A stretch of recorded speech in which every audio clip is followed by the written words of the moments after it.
ஹல்லேலூயா. கர்த்தராகிய இயேசு நாமத்தில் உங்களை வாழ்த்துற வரவேற்கிறேன். இந்த வேளையில் நம்முடைய கொடுக்கப்பட்ட வார்த்தை சங்கீதம் 10:10. திக்கற்றவர்கள் தன் பலவான் கையில் விழுபடி அவன் பதுங்கி கிடக்கிறான். திக்கற்றவர்கள் தன் பலவான் கையில் விழுபடி அவன் பதுங்கி கிடக்கிறான். எல்லாம் எச்சரிக்கையாக இருக்கணும், பரிசுத்தமாக இருக்கணும். திக்கற்றவரால் நம்ம இருக்கிறோம். திக்கற்றவர்கள் நம்ம இருக்கிறோம். இந்த நாளில் செல்ஃபோனில் பார்க்காதீங்க.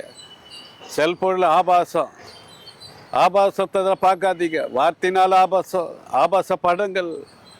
சங்கீதம் 1:1 பாருங்க. சங்கீதம் 1:1 வாசிக்கிற துன்மார்கிற ஆலோசனை நடவால் பாவி வீடு வழியில் இல்லாமல் பரியாசர் உட்காரும் இடத்தில் உட்காராமல் நில்லுங்க. பாருங்க, வாசிக்கிற துன்மார்க்கர் அப்படி இராமல் காற்று பரகடிக்கும் பதரை போல் இருக்கிறார்கள். ஆகையால் துன்மார்க்கர் நியாய தீர்ப்பிலும் பாவிகள் நீதிமன்ற சபைகளில் நிலை நிற்பதில்லை. கர்த்தர் நீதிமன்ற வழியை அறிந்திருக்க துன்மார்க்க வழி அழியும். துன்மார்க்க தீபமும் அணிந்து போகும். பாவம் செய்கிற ஆத்மா சாகும். இந்த நாளில் செல்போன் வழியாக எல்லாத்தையும் பாவத்தில் விளை வைக்கிறான். ரகசிய பாவத்தில் துருத்தி வந்து ஈய உருகாதபடி எல்லாரும் பரிசுத்தமாக நிற்கணும். எரேமியா 6 கடைசி 4 வசனம் வாசித்து பார்த்தீங்கன்னா, துருத்தி வந்து ஈய உருகாதபடி பரிசுத்தமாக நிற்கணும். எல்லாரும் நிற்கணும். சாத்தான் ஒரு சிங்க போல சுற்றி திரிகிறான். எந்த குடும்பத்தை விழுங்கலாம், எவனை விழுங்கலான்னு அவன் பதுங்கி கிடக்கிறான். சங்கீதம் 10:10 செல்போன் மூலமாக, இச்சையின் மூலமாக அவன் இருக்கிறான். இச்சை பார்வை வேணாம், இச்சை பேச்சை வேணாம். பரிசுத்த மண்டலுங்க. கர்த்தராகிய இயேசு அண்டிக் கொள்ளுங்க. அவரே அண்டிக் கொள்ளுங்க. அவர் புடமிடுவார். கைக்கு அடங்கிடுங்க. புடமிடுவாரு. எரேமியா 13 சொல்ல சிச்சிப்பு இல்லைனா வேசி. கர்த்தராகிய இயேசு சிச்சிப்பை ஏற்றுக்கொள்ளுங்க. பரிசுத்த நோக்கத்தை சுமந்து கொள்ளுங்க.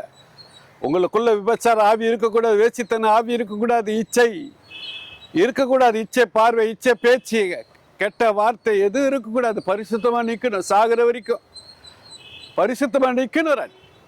இந்த உலக பொண்ணு வெள்ளி சொத்து எல்லாம் நம்மளை காப்பாத்தாது. பரிசுத்தம்தான். உங்க பரிசுத்தம்தான் உங்க விலையேற பெற்ற உங்க ஆத்மாவை பாதுகாக்கும். பரிசுத்தம்தான் உங்க விலையேற பெற்ற ஆத்மாவை பாதுகாத்து கொள்ளுங்க.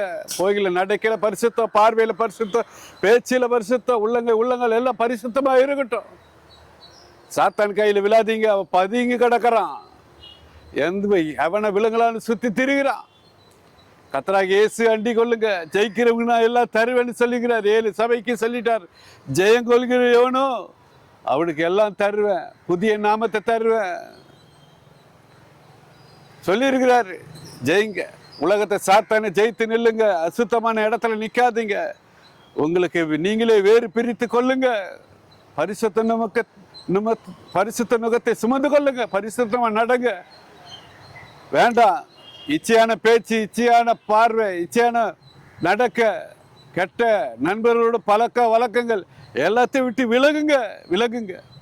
பரிசுத்தமா ஆண்டு கொள்ளுங்க. உங்க சரீரத்தை கனமான பாத்திரமா ஆண்டு கொள்ளுங்க.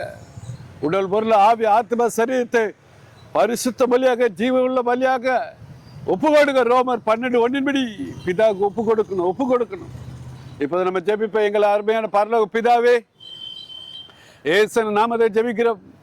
உம்முடைய குமாரன் இயேசு அவரு உடல் பொருள் ஆவி ஆத்ம சரீரத்தை ஒப்பு கொடுத்தாரு. உமக்கு அவர் உயிரோடு எழுப்பினீர்.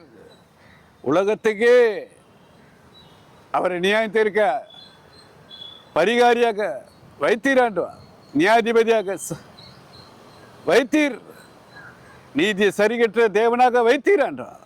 எல்லா அதிகாரம் இப்ப குமாரனில் கொடுத்தீர்கள். அதை போல இதை கேட்டு ஒவ்வொருவரும் என் தகப்பனே காமத்தை ஜெயிக்க, மோகத்தை ஜெயிக்க கிருபத்தாங்க. உடல் பொருள் ஆவி ஆத்ம சரீரத்தை உமக்கு ஒப்பு கொடுக்க கிருபத்தாங்க. பரிசுத்த ஜீவபலியாக ஒப்பு கொடுக்க கிருபத்தாங்க. உங்களோட குமாரனாகிய இயேசு உமக்கு ஒப்பு கொடுத்தது போல இதை கேட்டு ஒவ்வொருவரும் ஒப்பு கொடுக்க, பரிசுத்த ஜீவபலியாக ஒப்பு கொடுக்க கிருபத்தாங்க. பாவத்தை ஜெயிக்க, இச்சையை ஜெயிக்க, காமத்தை ஜெயிக்க, அசுத்தமான வார்த்தையை ஜெயிக்க, அசுத்தமானதை ஜெயிக்க கிருபத்தாங்க. ஒவ்வொருவரும் கிருபத்தாங்க. இயேசு நாமத்தில் ஜெபிக்கிற ஜெபங்களில் பிதாவே. ஆமேன். ஹல்லேலூயா.